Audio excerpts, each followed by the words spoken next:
At 72, the doctor looked me in the eyes and said one word, cancer. But what truly changed my life wasn't the diagnosis, it was the decision I made afterward. The day I was told I had cancer, the room felt smaller than it had any right to be. The walls didn't move, the ceiling didn't lower, yet my breath suddenly had nowhere to go. At 72, with a life already measured in decades, I had believed foolishly that the worst surprises were behind me. I had survived wars on television, recessions on paper, funerals in dark suits, and the slow erosion of time in my own bones. I thought I had earned a quiet ending. Instead, I was handed a word that echoed like a sentence. Not a diagnosis. Cancer. It sat between my heartbeat and my breath, heavy and final, as if my body had already started rehearsing how to let go. Before you go any further, before the weight of this story pulls you in, I want to ask you something simple. If you believe in kindness, in second chances, in the idea that a single decision can change the shape of a life, take a moment to like this video, leave a comment, share it with someone who needs hope, and subscribe to this channel. Sometimes that small act of belief reaches further than we know. I did not cry when I heard the news. That surprised everyone, including me. I sat there calmly, nodding as if the doctor were describing the weather or explaining a mechanical problem in an old car. I asked practical questions. How aggressive? What stage? What options? I took notes with a steady hand. It was only later, alone in my car, that my chest tightened and my hands began to shake. I stared at the steering wheel, the familiar cracks in the leather worn by decades of driving, and I realized that the life I knew had just split into two parts, before and after. The engine hummed patiently, waiting for me to decide where to go, but for the first time in my life, I had no idea which direction mattered anymore. At 72, you don't imagine yourself as fragile. You imagine yourself as seasoned. You've learned how to carry pain quietly, how to manage disappointment, how to accept that joy comes in smaller, gentler doses. I had buried my parents, my closest friend, and the woman I once loved more than anything. I had retired from a job that consumed my best years and settled into a routine that felt safe, if a little empty. Morning walks, afternoon naps, evenings with the television murmuring in the background. I thought this was what surviving long enough looked like. Cancer arrived like an uninvited guest, reminding me that surviving and living were not the same thing. The weeks that followed were filled with tests and waiting rooms, with the smell of disinfectant and the low murmur of other people's fears. I noticed details I had ignored my whole life, the way fluorescent lights make everyone look tired, the way magazines are stacked but rarely read, the way hope and dread can sit side by side in the same plastic chair. I watched younger people walk past me with IV poles, their faces drawn and pale, and I felt a strange mix of guilt and anger. Guilt for having lived so long, anger that time had not granted me immunity. I wanted to ask someone what the rules were, when it became acceptable to stop fighting, when it became noble to let go.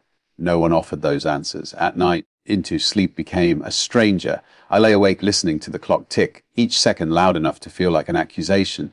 I replayed my life in fragments rather than in order. A childhood summer with dust on my knees, the day I held my first paycheck, the moment I realized my marriage was quietly ending, not with an explosion but with a long, tired silence. I wondered which of these moments mattered now. I wondered if any of them would be enough to justify the fear that sat heavy in my stomach. When dawn finally came, it did not bring relief. It only reminded me that another day had begun, and I still had to decide how to face it. Family and friends reacted the way people always do when confronted with illness.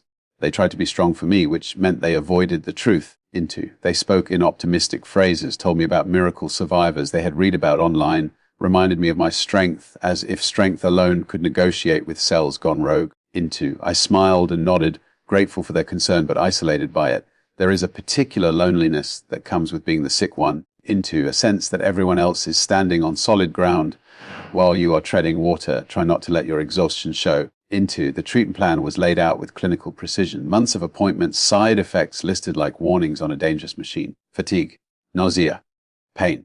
The possibility that it might not work. I listened, I agreed, I signed the papers. But somewhere in the middle of all that planning, quiet question began to form. One I was almost afraid to acknowledge. What if I didn't want to spend whatever time I had left chasing a version of survival that felt like punishment? What if the cost of fighting was losing the very things that made life feel worth holding on to? This question did not arrive as rebellion or despair.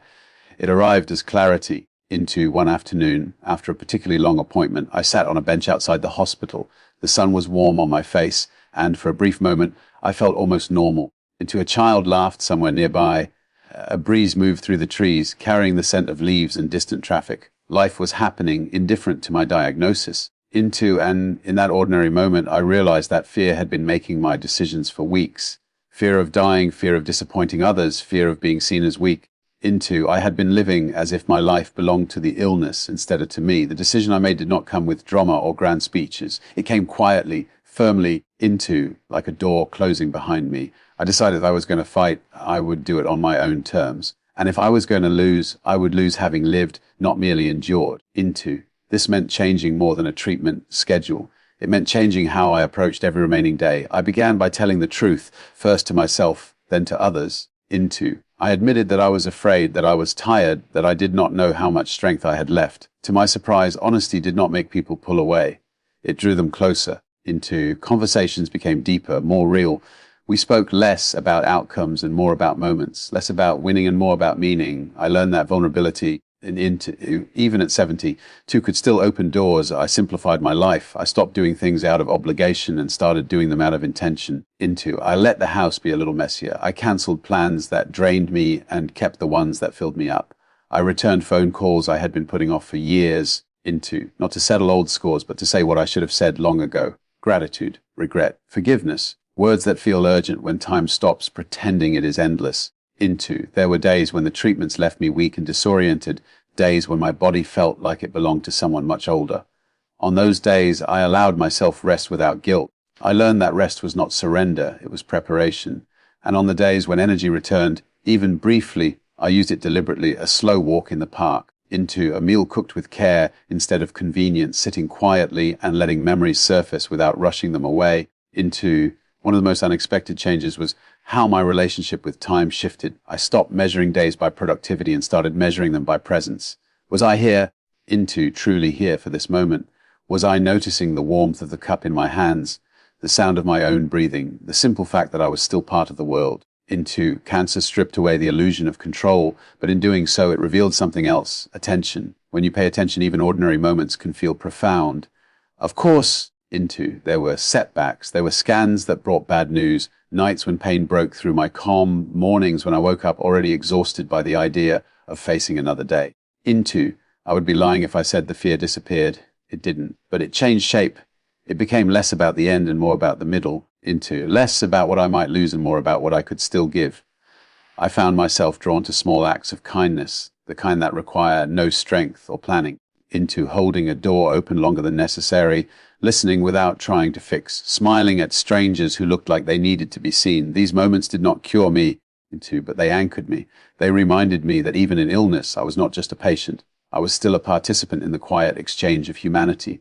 As weeks turned into months, something inside me softened. I stopped fighting my age, my body, my limitations. I started working with them. I learned to ask for help, a skill I had avoided my entire life. And in asking, I discovered that people are often waiting for permission to care. Letting them do so did not make me weaker, it made me connected. The decision I made at 72 was not about rejecting medicine or denying reality. It was about choosing meaning over fear. It was about refusing to let a diagnosis define the quality of my remaining time. Cancer forced me to confront mortality, but it also forced me to confront how carelessly I had treated my days when I thought I had an unlimited supply of them.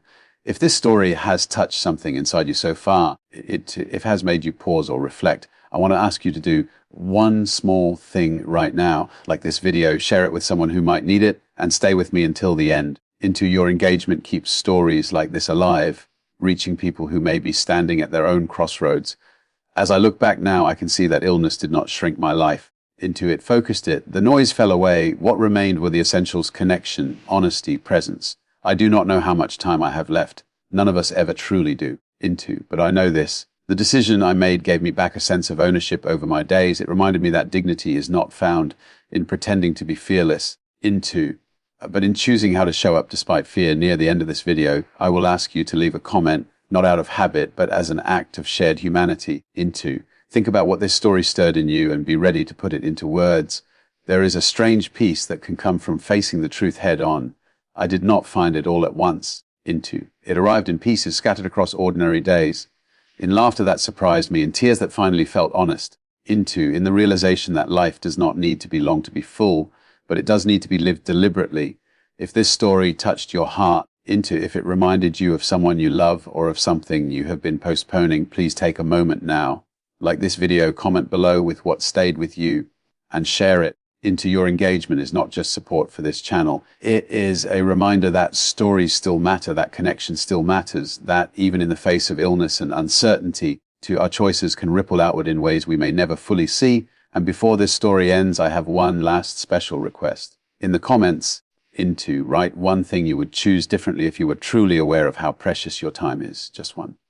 Sometimes naming it is the first step toward living it. At 72, cancer forced me to make a decision.